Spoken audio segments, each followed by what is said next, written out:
Hello guys, welcome to my YouTube channel. సాధారణంగా మన ఇండియాలో మనం ఎన్నో స్కామ్స్ చూసి ఉంటాం. 2G scam, Colgate, Nirav Modi, Vijay Mallya, ఇలా ఎంతో మంది బిలియనియర్స్ మన దేశాన్ని దోచుకొని పరాయి దేశాలకి పారిపోయారు. వీటి అన్నింటికన్నా ఈరోజు మనం one of the biggest scam గురించి మాట్లాడుకుందాం. ఈ స్కామ్ ప్రతి ఒక్క మిడిల్ క్లాస్ ఫ్యామిలీని ఎఫెక్ట్ చేస్తుంది. ముఖ్యంగా మిడిల్ క్లాస్ స్టూడెంట్ పైన చాలా ప్రభావం ఉంటుంది. ఆ స్కామ్ పేరే ఇంజనీరింగ్. ఒకప్పుడు ఇంజనీరింగ్ అంటే ప్రతి ఒక్కడు వాల్యూ ఇచ్చేవాడు. ఇప్పుడు ఇంజనీరింగ్ అంటేనే చిరాకు దొబ్బుతుంది. దానికి కారణం ఈ ప్రైవేట్ ఇన్స్టిట్యూషన్స్. 1990 ఎప్పుడైతే మన ఇండియన్ గవర్నమెంట్ ఎడ్యుకేషన్ ని ప్రైవేటైజ్ చేసిందో అప్పటి నుంచి ఈ స్కామ్స్ అన్ని పునాదులు వేసుకున్నాయి. నేను ఇంజనీరింగ్ స్కామ్ అనట్లే, కానీ ప్రైవేట్ ఇన్స్టిట్యూషన్స్ ఇంజనీరింగ్ అనే వర్డ్ యూజ్ చేసి ఎన్నో రకాలుగా స్కామ్ చేస్తున్నారు. Fake placements, outdated syllabus students పై రుద్ది స్టూడెంట్స్ లైఫ్ ని ఖరాబ్ చేస్తున్నారు. స్కామ్ అనేది మీ డబ్బులు మాత్రమే దోచుకుంటది, కానీ ప్రెసెంట్ ఈ ఇంజనీరింగ్ మీరు కన్న కళలని, మీ డబ్బుని, మీ మెంటల్ పీస్ అన్ని దోచుకొని మీకు ఒక వీక్ పర్సన్ చేసి మీకు సూసైడల్ థాట్స్ తెచ్చేలా చేసే ఈ ప్రెసెంట్ ఎడ్యుకేషన్ సిస్టమ్ గురించి మాట్లాడుకుందాం. ప్రతి దేశానికి యూత్ పాపులేషన్ అనేది చాలా important. They are the pillars of the economy. ఎందుకంటే వాళ్ళు తలుచుకుంటే ఏమైనా సాధించగలరు. ఒక దేశానికి ఒలింపిక్ మెడల్ తేవాలన్నా, దేశ భవిష్యత్తు మార్చాలన్నా ఫస్ట్ గుర్తొచ్చేది యూతే. బై లక్కీలీ మన భారతదేశానికి హైయెస్ట్ యూత్ పాపులేషన్ ఉంది, కానీ ఆ యూత్ ని మనం వాడుకోవడంలో ఫెయిల్ అయ్యాం. దానికి one of the main reason ఈ ఎడ్యుకేషనల్ సిస్టమ్. ఈ సిస్టమ్ కి తగ్గట్టు ఇండియన్ పేరెంట్స్. ఎందుకంటే majority of Indian parents are brainwashed. Present మన ఇండియన్ పేరెంట్స్ మెంటాలిటీ ఎలా ఉందంటే, వాళ్ళ పిల్లలకి 4-5 సంవత్సరాలు రాగానే ఒక 10 కేజీల బ్యాగ్ వాళ్ళ బుధాలకు దండించి స్కూల్ కి పంపించడం. స్కూల్లో 10th క్లాస్ ఫినిష్ కాగానే ఏ మాత్రం ఆలోచించకుండా ఇంటర్ లో జాయిన్ చేస్తారు. ఇంటర్ లో డిసైడింగ్ ఫ్యాక్టర్ వస్తుంది. ఎందుకంటే అక్కడ గ్రూప్స్ ఉంటాయి, ఎంపీసీ, బైపీసీ, సిఈసి. ఇట్లా ఎంపీసీ తీసుకున్నాడు ప్రతి ఒక్కరు ఇంజనీరింగ్ కావాలి, బైపీసీ తీసుకున్నాడు ప్రతి ఒక్కరు డాక్టర్ కావాలి, లేదా ఏదైనా గవర్నమెంట్ ఎగ్జామ్స్ కి ప్రిపేర్ కావాలి. ఇది మన ఇండియన్ పేరెంట్స్ మెంటాలిటీ. ఇప్పుడు మీరు హైదరాబాద్ లో చూసుంటే గల్లీకి ఒక ఇంజనీరింగ్ కాలేజ్ ఉంటుంది. ఎందుకంటే వాళ్ళు ఇండియన్ పేరెంట్స్ మెంటాలిటీని లోపోల్ గా మార్చుకొని ఎంతో డబ్బుని దోచుకుంటున్నారు. గల్లీకి ఒక ఇంజనీరింగ్ కాలేజ్ ఉండడంలో తప్పు లేదు, కానీ ఆ ఇంజనీరింగ్ కాలేజ్ లో క్వాలిటీ ఆఫ్ ఎడ్యుకేషన్ అనేది ఉందా?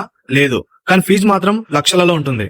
ప్రెసెంట్ ఇండియాలో ఇంజనీరింగ్ చేయాలంటే మినిమం 10 లక్షల నుంచి మాక్సిమం 30 లక్షల వరకు ఫీజులు వసూలు అవుతుంది. ఇంత ఫీజు కట్టిన తర్వాత సరైన ప్లేస్మెంట్స్ కూడా రావు.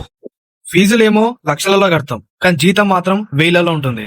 ప్రపంచంలో వివిధ దేశాలైన Japan, Russia, America youth population లేక చాలా ఇబ్బంది పడుతున్నారు. ఎందుకంటే వాళ్ళకి తెలుసు, దేశ భవిష్యత్తు మార్చాలన్నా, దేశానికి ఒలింపిక్ మెడల్ తేవాలన్నా ఫస్ట్ వాళ్ళకి గుర్తొచ్చేది యూతే. బై లక్కీలీ మన ఇండియాకి హైయెస్ట్ యూత్ పాపులేషన్ ఉంది, కానీ మనం వాళ్ళని వాడుకోవడంలో ఫెయిల్ అయ్యాం. అందుకే మన ఇండియాని ల్యాండ్ ఆఫ్ పొటెన్షియల్ వేస్ట్ అంటాం. 2022 క్రైమ్ రికార్డ్స్ ప్రకారం కేవలం 2021 13,000 మంది స్టూడెంట్స్ సూసైడ్ చేసుకుని చచ్చిపోయారు. అంటే రోజుకి 35 మంది. దీనికి కారణం వాళ్ళు ప్యాషన్ ని ఫాలో అవ్వరు, ప్రెజర్ ని ఫాలో అవుతారు. ఇప్పుడు ప్రెసెంట్ రియల్ లైఫ్ సినారియో ఎలా ఉందంటే, విద్యతో వ్యాపారం చేసిన వాడు అంబానీ అవుతున్నాడు, విద్యని నమ్ముకున్నవాడు ఆడుకున్నవాడు అవుతున్నాడు. మరి ఈ స్కామ్ కి ఫుల్ స్టాప్ పెట్టలేమంటే పెట్టగలం. దానికి కావాల్సింది ఒక చిన్న మార్పు. ప్రెసెంట్ మన ఇండియన్ ఎడ్యుకేషన్ సిస్టమ్ ని ఫుల్ గా హైబ్రిడ్ గా మార్చాలి. హైబ్రిడ్ అంటే ఆన్లైన్ ప్లస్ ఆఫ్లైన్ ద్వారా స్టూడెంట్ కి క్వాలిటీ ఆఫ్ ఎడ్యుకేషన్ అనేది అందజేయాలి. ప్రెసెంట్ మనకున్న టెక్నాలజీతో ఎడ్యుకేషన్ అనేది ఆన్లైన్ ద్వారా ఎంతో మంది స్టూడెంట్స్ కి అందజేయొచ్చు. దీనికి బెస్ట్ ఎగ్జాంపుల్ మనం కరోనా సమయంలోనే చూసాం. ఆన్లైన్ ఎడ్యుకేషన్ ద్వారా one of the big advantage ఏంటంటే, ఎక్కడో అమెరికాలో స్టాన్ఫర్డ్, ఆక్స్ఫర్డ్ యూనివర్సిటీలో రికార్డ్ అయిన ఎడ్యుకేషనల్ వీడియోస్ మన ఇండియాలో యాక్సెస్ చేయొచ్చు. హైబ్రిడ్ ఎందుకనంటే, ఎగ్జామ్స్ అలాగే కోడింగ్ కాంపిటీషన్స్ అన్ని ఆఫ్లైన్ లో జరగాలి. అంటే గల్లీకి ఒక ఇంజనీరింగ్ కాలేజ్ కాకుండా గల్లీకి ఒక ఎగ్జామినేషన్ సెంటర్ పెట్టి స్టూడెంట్స్ ని ఎంకరేజ్ చేస్తే మనం ఈ ప్రైవేట్ కాలేజ్ చేసే దందాలు, స్కామ్లు ఎన్నో ఆపగలం. ఎడ్యుకేషన్ ని ఫుల్లీ ఆన్లైన్ చేయకుండా offline plus online hybrid system తెస్తే ఎంతో మంది స్టూడెంట్స్ కి ఎంతో మేలు చేసిన వాళ్ళం అవుతాం. దీని వల్ల పేరెంట్స్ నుండి వచ్చే ప్రెషర్ కూడా తగ్గుతుంది. ఆటోమేటిక్ గా పేరెంట్స్ కూడా అప్డేట్ అవుతారు.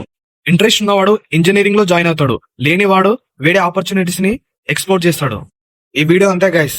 ఈ హైబ్రిడ్ సిస్టమ్ పైన మీ ఒపీనియన్ ఏందో కింద కామెంట్ చేయండి. ఎడ్యుకేషన్ ని డిజిటలైజ్ చేయడం ఒక రియల్ సొల్యూషన్.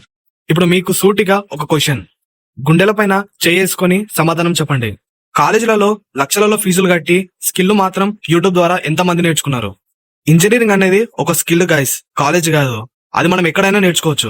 ఎక్కడ చూసినా English medium schools, English medium colleges కనిపిస్తాయి. కానీ ఒక స్టూడెంట్ పర్ఫెక్ట్ గా ఇంగ్లీష్ లో మాట్లాడాలంటే యూట్యూబ్ అనేది ఎంతో ఉపయోగపడుతుంది. మరి అది ఆన్లైన్ ఎడ్యుకేషన్ కాదా? ఆన్లైన్ ద్వారా నేర్చుకోవటలేమా? దీనిపై మీ ఒపీనియన్ కింద కామెంట్ చేయండి. ఈ వీడియో మీకు నచ్చినట్టయితే వీడియోని లైక్ చేసి షేర్ చేయండి. అలాగే ఇలాంటి ఎన్నో ఇంట్రెస్టింగ్ వీడియోస్ కోసం ఛానల్ ని సబ్స్క్రైబ్ చేసుకోండి.